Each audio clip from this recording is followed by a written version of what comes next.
Hello, children. Welcome to the final session of the lesson Respiration Energy Releasing System of 10th Class Biological Science textbook. శ్వాసక్రియ శక్తి ఉత్పాదక వ్యవస్థ జీవశాస్త్ర 10వ తరగతి జీవశాస్త్ర పాఠ్య గ్రంథం యొక్క పాఠ్యాంశంలోని చివరి భాగంలోనికి మీ అందరికీ స్వాగతం. And what are the content you are going to learn in this session about organisms having various types of respiratory organs, respiration in plants, as well as the differences between anaerobic respiration and aerobic respiration, and also the differences between photosynthesis and respiration in this video lesson. But before entering into the lesson, let us know what are the questions I want to ask you. Those are relevant with the content discussed in the previous video lesson. First question is, by which process alcohol is extracted from glucose solution? At what temperature alcohol evaporates? Glucose ద్రావణం నుండి ఏ ప్రక్రియ ద్వారా ఆల్కహాల్ను వేరు చేస్తారు? ఏ ఉష్ణోగ్రత వద్ద alcohol ఆవిరి అవుతుంది? Second question, what are the similarities between respiration and combustion? Why did Lavoisier thought that both are same? శ్వాసక్రియకు దహన చర్యకు గల పోలికలు ఏమిటి? ఎందువలన లెవోయిజర్ ఈ రెండు చర్యలు ఒకటే అని భావించారు? Third one, how do unicellular organisms like amoeba undergoes gaseous exchange? Give examples for organisms having no specific organs for gaseous exchange. Amoeba వంటి ఏకకణ జీవులలో వాయు మార్పిడి ఎలా జరుగుతుంది? వాయు మార్పిడి కోసం ప్రత్యేక శ్వాసావయవాలు లేని జీవులకు ఉదాహరణలను తెలపండి. Fourth one, on which factors respiratory system in organisms depended to be built up? జీవులలో శ్వాస వ్యవస్థ ఏ కారకాలపైన ఆధారపడి నిర్మించబడి ఉంది? Fifth question, give examples for organisms having skin as a respiratory organ. చర్మము శ్వాసావయవంగా గల జీవులకు ఉదాహరణలు ఏవి? You know that earthworm is the organism having skin as respiratory organ, and there are a few more organisms, those are respiring with skin. So let us know what are they in this session. When coming to the fishes, as fish are aquatic animals, gills serve them gaseous exchange to take the dissolved oxygen. చేపలు జలచరాలు కాబట్టి మొప్పలు వాటిలో వాయు మార్పిడికి ఉపయోగపడి నీటిలో కరిగిన ఆక్సిజన్ను శరీరంలోనికి తీసుకోవడానికి ఉపయోగపడతాయి. Gills are present on both sideways of mouth cavity covered by operculum.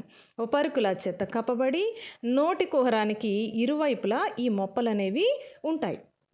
Gills possess gills filaments. Those are supported by gill arches. Gill arches are filled with blood vessels. మొప్పలు మొప్ప పటలికలను కలిగి ఉండి మొప్ప పటలికలకు ఆధారంగా మొప్ప చాపాలు ఉంటాయి. ఈ మొప్ప చాపాలు రక్తనాళాలతో నిండి ఉంటాయి. When water continuously enters into the mouth and flows out through gill filaments and comes out of operculum.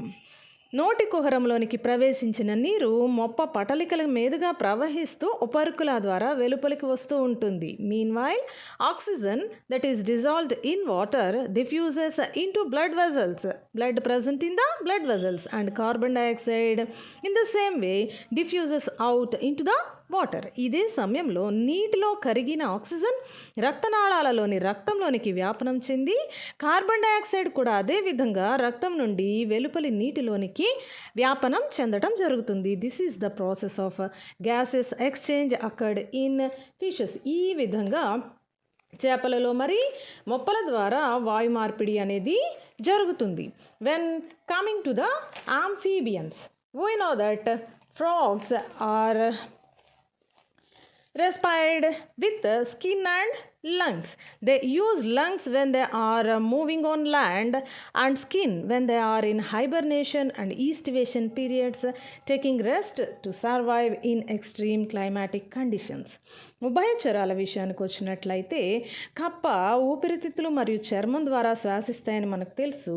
నేలపైన తిరిగేటప్పుడు ఇది ఊపిరితిత్తులను శ్వాసావయవాలుగా ఉపయోగిస్తూ విపత్కరమైనటువంటి వాతావరణ పరిస్థితుల బారి నుండి తనను తాను తప్పించుకోవటం కోసం శీతాకాలంలోనూ మరియు వేసవిలోనూ ఇవి సుప్తావస్థను పాటిస్తూ మరి విశ్రాంతిని పొందుతూ చర్మమును శ్వాసావయవంగా ఉపయోగిస్తూ ఉంటాయి. Organisms use skin for gases exchange, always keep their skin moist. Oxygen in the air dissolves in the moisturized layer of the skin at first and then diffuses into the blood. చర్మమును వాయు మార్పిడి కోసం ఉపయోగించుకునే జీవులు చర్మమును ఎల్లప్పుడూ తేమగా ఉంచుకుంటాయి. గాలిలోని oxygen చర్మపు తేమ పొరలో కరిగి చర్మం ద్వారా రక్తంలోనికి వ్యాపనం చెందటం జరుగుతుంది. Then, what are the respiratory organs in terrestrial animals? భూచర జీవుల్లో శ్వాసావయవాలు ఏవి? yes, we know that those are lungs, ఊపిరి తిత్తులు. In crocodile, respiration mechanism is same as in humans. మొసళ్లలో శ్వాసక్రియ విధానం అంతా మానవుల మాదిరిగానే ఉంటుంది. Diaphragmaticus, a muscle resembling diaphragm in humans, functions to make inspiration and expiration in crocodiles. మరి డయాఫ్రాగ్మాటికస్ అనే ఒక కండరము ఇది మానవులలోని ఉదర వితానాన్ని పోలి ఉండి ఉచ్ఛ్వాస నిశ్వాసలను కలుగజేస్తూ ఉంటుంది. బట్ డ్యూరింగ్ ఎక్స్పిరేషన్ ఎయిర్ ఈ doesn't come out of it's body but enters in to small బ్రాంక్యూల్స్ and undergoes gases exchange in order to take maximum amount of oxygen into the blood when crocodile lies under water. మరి నిశ్వసించినప్పుడు ఊపిరితిత్తుల నుండి గాలి శరీరం వెలుపలికి కాకుండా మరి చిన్న చిన్న శ్వాసనాళికల్లోనికి చేరిపోయి అక్కడ వాయు మార్పిడిని జరుపుతూ ఉంటుంది. మరి మొసళ్ళు నీటిలో ఉన్నప్పుడు అధిక మొత్తంలో ఆక్సిజన్ను రక్తంలోనికి తీసుకోవటం కోసం ఈ విధంగా జరుగుతూ ఉంటుంది. Then coming to the dolphins, they breathe through nostril-like aperture present on the top of the head called blowhole. Blowhole అనబడే తల పై భాగంలో ఉండే నాసిక రంధ్రం వంటి రంధ్రం ద్వారా గాలిని లోనికి పీల్చుకోవడం జరుగుతుంది ఈ dolphin. Respiratory and digestive tracts are completely separated in dolphins. మరి ఈ డాల్ఫిన్లలో శ్వాస మరియు జీర్ణ వ్యవస్థలు రెండూ కూడా పూర్తిగా వేరు చేయబడి ఉంటాయి.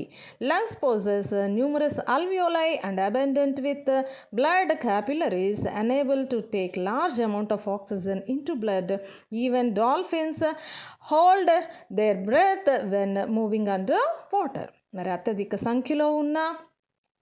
అత్యధిక సంఖ్యలో రక్తకేశ నాళికలను కలిగి ఉన్నటువంటి వాయుగోణులు డాల్ఫిన్ నీటిలో ఊపిరి బిగబట్టి ఉన్నప్పటికీ కూడా అధిక మొత్తంలో ఆక్సిజన్ రక్తంలోనికి తీసుకోవడానికి సహాయపడటం జరుగుతుంది. Yes, here the picture shows a structure of lungs in different animals like salamander, frog, lizard, mouse and bird. ఇక్కడ ఈ పటంలో సాల్మాండర్, కప్ప, బల్లి, ఎలుక, పక్షి వంటి జీవులలో ఊపిరితిత్తుల యొక్క నిర్మాణం అనేది కనిపిస్తుంది. Yes, here seems that lungs in birds possess some extra structures, isn't it? These are called air sacs. They allow continuous airflow into the lungs as there is no contractions and relaxations of lungs occur in birds. మరి పక్షులలో ఊపిరితిత్తులను చూసినట్లయితే కొన్ని అదనపు నిర్మాణాలు అక్కడ ఉన్నట్లుగా చుట్టూ ఉన్నట్లుగా కనిపిస్తున్నాయి. వీటిని మనము గాలితిత్తులు అంటాము. మరి ఊపిరితిత్తులకు సంబంధించి సంకోచ సడలికలు అనేటటువంటి మూమెంట్స్ మరి పక్షులలో లేకపోవటం వలన ఈ గాలితిత్తులు అనేటటువంటి నిర్మాణాలు గాలితో నిండి ఉండి మరి నిరంతరం కూడా ఊపిరితిత్తులలోనికి గాలిని చేరవేస్తూ మరి శ్వాసక్రియని జరిపిస్తూ ఉంటాయి. When coming to the respiratory organs in various animals and respiration type, జంతువులలో శ్వాసావయవాలు మరియు శ్వాసక్రియ రకమును గురించి ఇప్పుడు మనం తెలుసుకుందాము. Cutaneous respiration is a type of respiration in which organisms having skin as respiratory organs. This is seen in earthworm, frog and salamander. మరి వానపాము, కప్ప, సాల్మాండర్ వంటి జీవులలో చర్మం ద్వారా శ్వాసక్రియ జరుగుతుంది. ఇటువంటి శ్వాసక్రియను చర్మ శ్వాసక్రియ అంటారు. Branchial respiration is a type of respiration in which organisms having gills as respiratory organs. This is seen in fishes. జల శ్వాసక్రియ మొప్పల ద్వారా జరిగే శ్వాసక్రియ ఇది చేపలలో జరుగుతూ ఉంటుంది. Tracheal respiration is a type of respiration in which trachea are the respiratory organs. Tracheal respiration is seen in insects. వాయునాళాల ద్వారా జరిగేటటువంటి శ్వాసక్రియను వాయునాళ శ్వాసక్రియ అంటారు. ఇది కీటకాలలో కనిపిస్తుంది. Lungs as respiratory organs in organisms undergo pulmonary respiration. మరి ఏ జీవులైతే పుప్పుస శ్వాసక్రియను జరుపుకుంటాయో ఆ జీవులలో ఊపిరితిత్తులు శ్వాసావయవాలుగా ఉంటాయి. This is seen in frog, lizard అంటే reptiles, frog, like amphibians like frog, reptiles like lizard and snake, birds and mammals. మరి కప్ప వంటి ఉభయచరాల్లోనూ, బల్లి పాము వంటి సరీసృపాలలోనూ, పక్షులలోను, క్షీరదాలలోనూ ఇటువంటి శ్వాసక్రియ కనిపిస్తూ ఉంటుంది. Then coming to the respiration undergoes in plants. మొక్కలలో జరిగేటటువంటి శ్వాసక్రియ విషయానికి కనుక వచ్చినట్లయితే which parts of plants respire, మొక్కలలోని ఏ భాగాలు శ్వాసిస్తాయి? టు ఈచ్ సెల్ అండి each part of plant respire, మొక్కలలోని అన్ని కణాలు అన్ని భాగాలు శ్వాసిస్తాయా? Or either leaves or stem or only roots respire, లేదా మరి ఆకులు లేదా కాండం మాత్రమే లేదా వేర్లు మాత్రమే శ్వాసిస్తూ ఉంటాయా? No. Respiration is the life sustaining process for each and every cell to live. మరి శ్వాసక్రియ అనేది జీవులోని కణాలన్నిటినీ జీవింపచేసే ప్రక్రియ. That's why each cell and each body part of plants also should respire, should undergo gaseous exchange. కాబట్టి మరి మొక్కలలో ఉండేటటువంటి కణాలన్నీ కూడా అన్ని భాగాలు కూడా తప్పనిసరిగా శ్వాసక్రియ జరుపుకోవాల్సిందే. వాయు మార్పిడి ద్వారా ఆక్సిజన్ను గ్రహించాల్సిందే. మరి oxygen is diffused to the cells from adjacent cells or intercellular spaces present among the cells. కణములలోనికి ఆక్సిజన్ మరి చుట్టుపక్కల ఉన్నటువంటి కణాల నుంచి లేదా కణాంతర ప్రదేశాలు ఏవైతే కణాల మధ్య ఉండే ఖాళీ స్థలాల్లో వాటి నుండి కూడా కణాలలోనికి ఆక్సిజన్ ప్రవేశిస్తూ ఉంటుంది. కణాలలోనికి ఆక్సిజన్ ప్రవేశిస్తుంది సరే, then how does oxygen be taken inside the plant body? మరి మొక్క శరీరంలోనికి ఏ విధంగా ఆక్సిజన్ ప్రవేశిస్తూ ఉంటుంది అని చూసినట్లయితే different parts of plant body absorbs oxygen in different ways. మొక్కలలోని వేరువేరు భాగాలు విభిన్నమైన విధానాల ద్వారా ఆక్సిజన్ను గ్రహిస్తూ ఉంటాయి. సో రెస్పిరేషన్ ఇన్ రూట్స్, వేర్లలో జరిగేటటువంటి శ్వాసక్రియ ఏ విధంగా ఉంటుంది? Commonly root hairs are responsible for gaseous exchange. వేర్లలో ఉండేటటువంటి మూలకేశాలు వాయు మార్పిడికి బాధ్యత వహిస్తూ ఉంటాయి.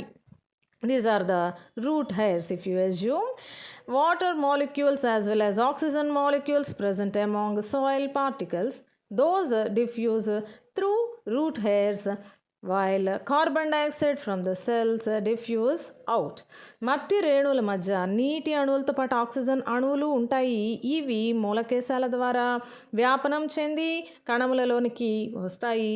అలానే వేర్లలోని కణాలలోని కార్బన్ డయాక్సైడ్ మరి మూలకేశాల నుండి వెలుపలికి వ్యాపనం చెందటం జరుగుతుంది.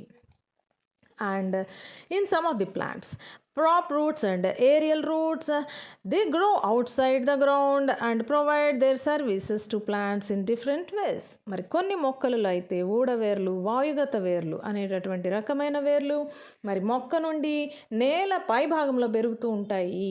ఇవి వివిధ మార్గాలలో మొక్కలకు సేవలని అందిస్తూ ఉంటాయి. How do they respire? They are equipped with lenticels on their surface in order to allow gaseous exchange. మరి ఈ వేర్లు వాటి యొక్క ఉపరితలాల పైన లెంటిసెల్స్ను కలిగి ఉండి వాయు మార్పిడికి సహకరిస్తూ ఉంటాయి. What are these lenticels? Let us see. Here prop roots, you are watching prop roots in a banyan tree. Lenticels are small holes present on the surfaces of wooden body parts of the plants. They allow gases to enter into their body, and these are the velamen roots present in epiphytes. on walls of the velamen roots, lenticels are present, and also within the velamen roots a specialized tissue called velamen tissue is present that enables the absorption of oxygen as well as moisture from the surroundings. మరి ఈ lenticels అనేటటువంటిది మొక్కల యొక్క గట్టిగా ఉండే భాగాల ఉపరితలాలపై ఉండేటటువంటి రంధ్రాలు. ఇవి గాలిని మొక్కల యొక్క భాగాల్లోనికి పంపిస్తూ ఉంటాయి. అలాగే రెండవ పాఠంలో మనం చూస్తున్నది మరి ఏపిఫైట్ అనేటటువంటి మొక్కల యొక్క వేర్లు కనిపిస్తున్నాయి. వెలామెన్ వేర్లు అవి. మరి వాటి లోపల ఉండే వెలామెన్ కణజాలము చుట్టుపక్కల గాలిలోని ఆక్సిజన్ను మరియు తేమను గ్రహించడానికి ఉపయోగపడుతుంది. మరి ఈ వేర్ల యొక్క గోడల పైన కూడా లెంటిసెల్స్ ఉంటాయి. About mangrove plants, these are living in the waterlogged regions of estuaries where rivers meet with seas and oceans. మరి ఎక్కడైతే నదులు సముద్రాలలో కలుస్తూ ఉంటాయో అటువంటి నీరు నిలవ ఉండేటటువంటి ప్రదేశాలలో ఈ మడ చెట్లు అనేవి పెరుగుతూ ఉంటాయి. Nematophores or aerial roots, they grow from their root system in the upward direction above the ground. మరి ఈ వాయుగత వేర్లు లేదా నిమటోఫోర్లు అనేటటువంటివి ఈ మొక్కల వేర్ల నుండి నేల పైభాగంలోనికి పెరిగేటటువంటి నిర్మాణాలు. They enable the gaseous exchange. That means they absorb the oxygen from the surroundings and diffuses out the carbon dioxide present in their cells. Not only having aerial roots or nematophores but also having hollow trunks are the additional adaptation shown by the mangrove trees. మరి ఈ aerial రూట్లు వాయుగత వేర్లు లేదా నిమటోఫోర్లు అనేటటువంటివి మరి వాయు మార్పిడికి ఉపయోగపడుతుంటాయి. అంటే పరిసరాలలోని ఆక్సిజన్ని లోపలికి తీసుకుని అలానే కార్బన్ డైఆక్సైడ్ని వ్యాపనం ద్వారా బయటికి పంపిస్తూ ఉంటాయి. మరి అదే కాకుండా ఇంకా బోలుగా ఉండేటటువంటి కాండం కూడా ఈ మడ చెట్లలో ఉండేటటువంటి మరొక అనుకూలనము. ఈ బౌలుగా ఉండేటటువంటి కాండాలు the store the gases entered into their plant body and and supplies the air into the other body parts of the plant. మరి ఈ బోలుగా ఉండేటటువంటి కాండాలు గాలిని నిల్వ చేసి మరి మొక్కలోని ఇతర భాగాలకు సప్లై చేస్తూ ఉంటాయి.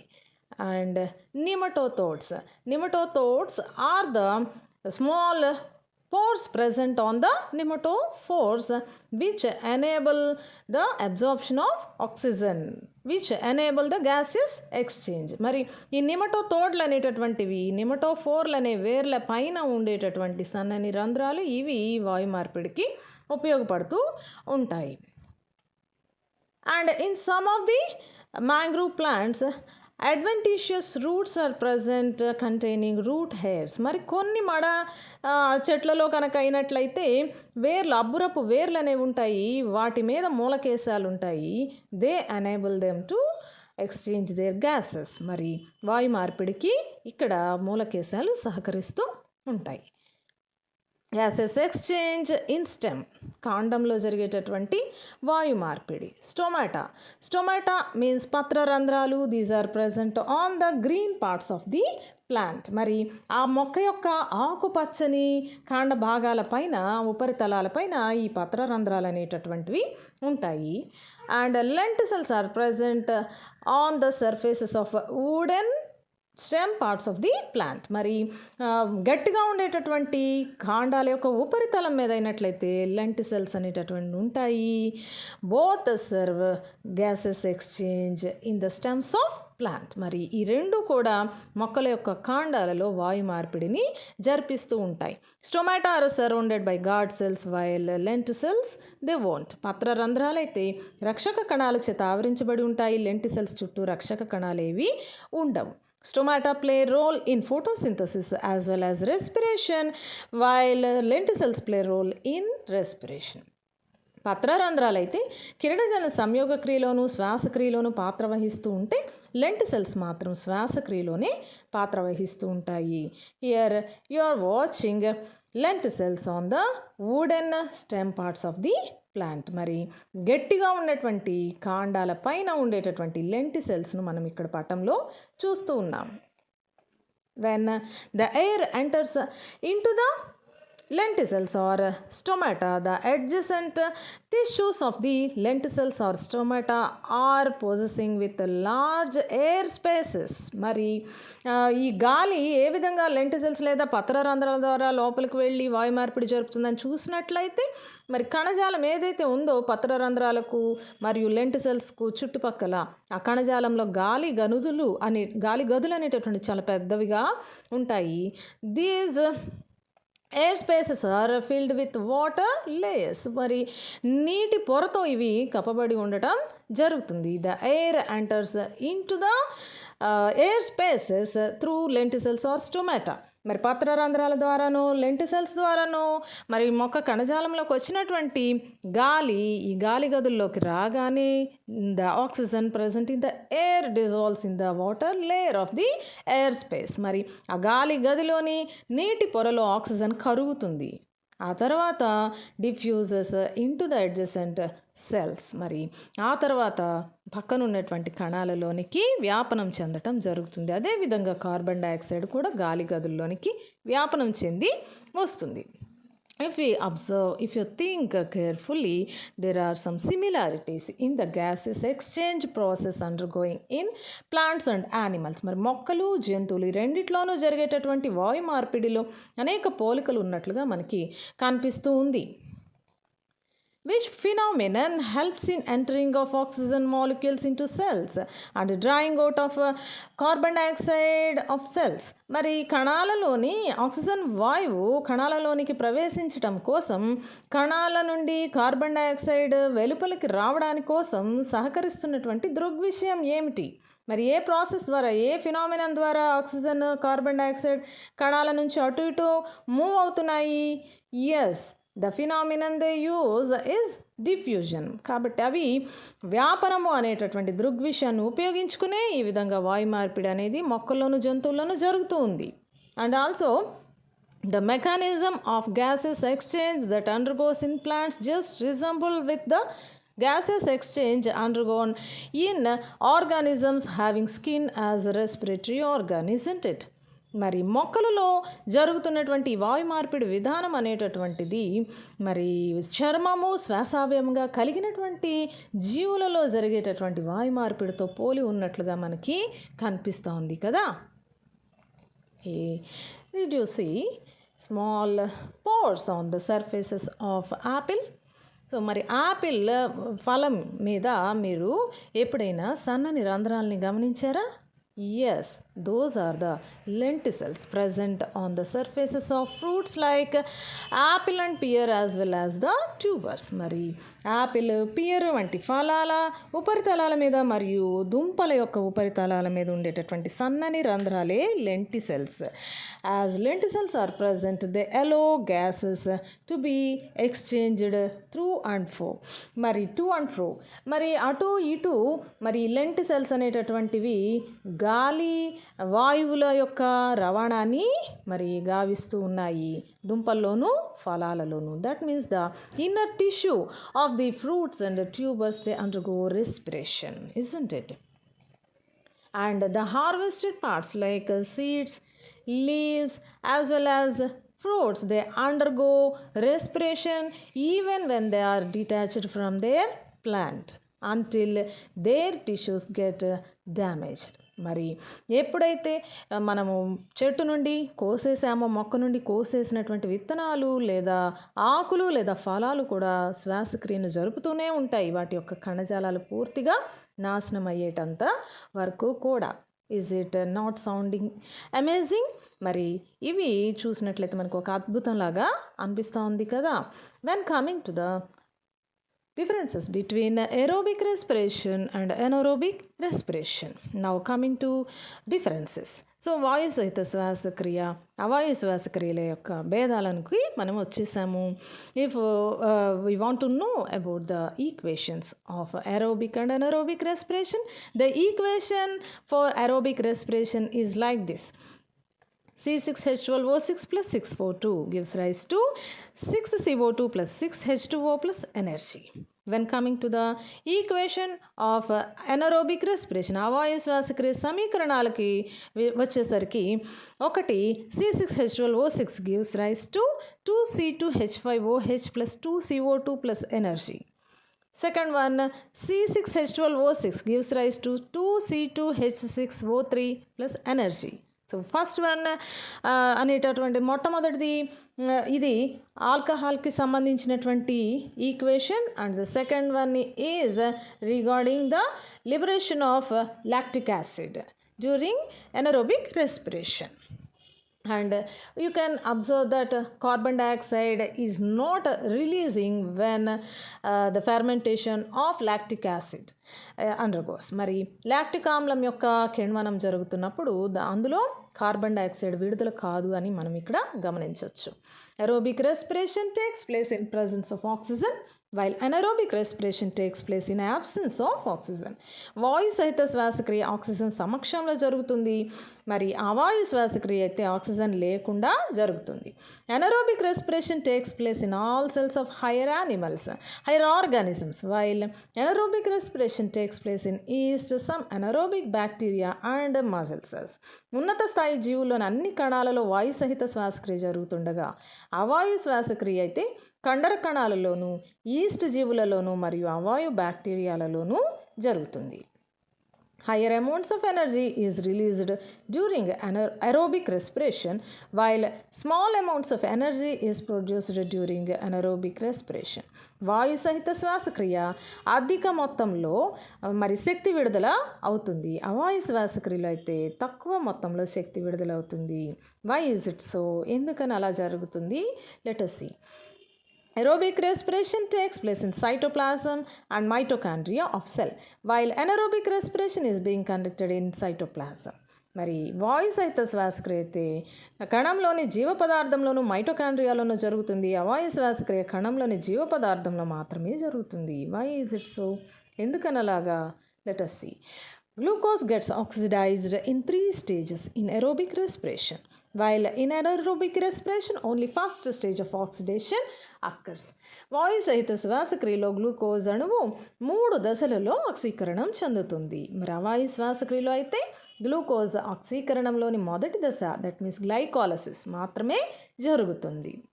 That's why it is no needed with the involvement of mitochondria at all. Glycolysis it takes place only in cytoplasm. మరి గ్లైకాలసిస్ జీవ పదార్థంలో మాత్రమే జరుగుతుంది కాబట్టి మైటోకాండ్రియా యొక్క అవసరము దీనికి లేదు. And glucose gets completely oxidized during aerobic respiration, while it is partially oxidized in anaerobic respiration. వాయు సహిత శ్వాసక్రియ గ్లూకోజ్ పూర్తిగా ఆక్సీకరణం చెందుతుంది, అవాయు శ్వాసక్రియలో ఆ గ్లూకోజ్ పాక్షికంగా ఆక్సీకరణం చెందడం జరుగుతుంది. That's why higher amounts of energy is released during aerobic respiration and small amounts of energy is produced during anaerobic respiration. As glucose gets completely oxidized, higher energy is released in aerobic respiration. As glucose gets oxidized incompletely in anaerobic respiration, that's why small amounts of energy is being released. And products of aerobic respiration, carbon dioxide and water. And products of anaerobic respiration, ethyl alcohol or lactic acid and carbon dioxide. వాయు సహిత శ్వాసక్రియలో అంత్య పదార్థాలు carbon dioxide మరియు నీరు, అవాయు శ్వాసక్రియలో అంత్య పదార్థాలు ethyl alcohol లేదా lactic ఆమ్లము మరియు carbon dioxide. Water molecules are released in aerobic respiration, while in anaerobic respiration, in spite of water, alcohol or acid will be released. మరి వాయు సహిత శ్వాసక్రియలో నీరు అంత్య పదార్థంగా విడుదలవుతుంది, నీటికి బదులుగా అవాయు శ్వాసక్రియలో అయితే ఆల్కహాలు లేదా ఆమ్లము ఏర్పడుతూ ఉంటాయి. When coming to the differences between the processes photosynthesis and respiration, కిరణజన్య సంయోగ క్రియ, శ్వాసక్రియ అనే ముఖ్యమైనటువంటి ప్రక్రియలకు మధ్య భేదాలను కనుక చూసినట్లయితే photosynthesis takes place in plants, algae and in some photosynthetic bacteria. Respiration takes place in all living organisms. కిరణజన్య సంయోగక్రియ మొక్కలలో, శైవలాలలో మరియు కిరణజన్య సంయోగక్రియ జరిపే బ్యాక్టీరియాలలో జరుగుతుంది. శ్వాసక్రియ అయితే అన్ని సజీవులలోనూ జరుగుతుంది. Photosynthesis is an anabolic process while respiration is catabolic. కిరణజన్య సంయోగక్రియ ఒక నిర్మాణ చర్య, శ్వాసక్రియ విచ్ఛిన్న చర్య. Light energy is being captured in photosynthesis. In respiration, chemical energy is released. కిరణజన్య సంయోగక్రియలో కాంతి శక్తి గ్రహించబడుతుంది. శ్వాసక్రియలో రసాయనిక శక్తి బయటకు విడుదల అవుతుంది. During photosynthesis, simple substances are being built up to complex substances. In respiration, complex substances get reduced to simple ones. కిరణజన్య సంయోగక్రియలో సరళ అణువులు సంక్లిష్ట అణువులుగా నిర్మించబడతాయి. శ్వాసక్రియలో సంక్లిష్ట అణువులు సరళ అణువులుగా విడగొట్టబడతాయి. That's why photosynthesis is known as anabolic and respiration is known as catabolic processes. Carbon dioxide is the required substance in photosynthesis. Carbon dioxide is the end product in respiration. కిరణజన్య సంయోగక్రియకు కార్బన్ డైఆక్సైడ్ అవసరము. అదే carbon dioxide శ్వాసక్రియలో అంత్య పదార్థము. Oxygen gas is released during photosynthesis. The same oxygen is required for respiration. కిరణజన్య సంయోగక్రియలో oxygen వాయువు విడుదలవుతుంది. Oxygen వాయువు శ్వాసక్రియలో అవసరమైనటువంటి పదార్థం. Energy is required in the form of light for conduction of photosynthesis. Energy is released during respiration. కిరణజన్య సంయోగక్రియకు అవసరమైనటువంటి శక్తి కాంతి రూపంలో లభ్యమవుతుండగా శ్వాసక్రియలో శక్తి విడుదల అవుతుంది. Photosynthesis takes place in chloroplast of cells. Respiration takes place in mitochondria. కిరణజన్య సంయోగక్రియ కణంలోని హరితరేణువులలో జరుగుతుంది. శ్వాసక్రియ మైటోకాండ్రియాలో జరుగుతుంది.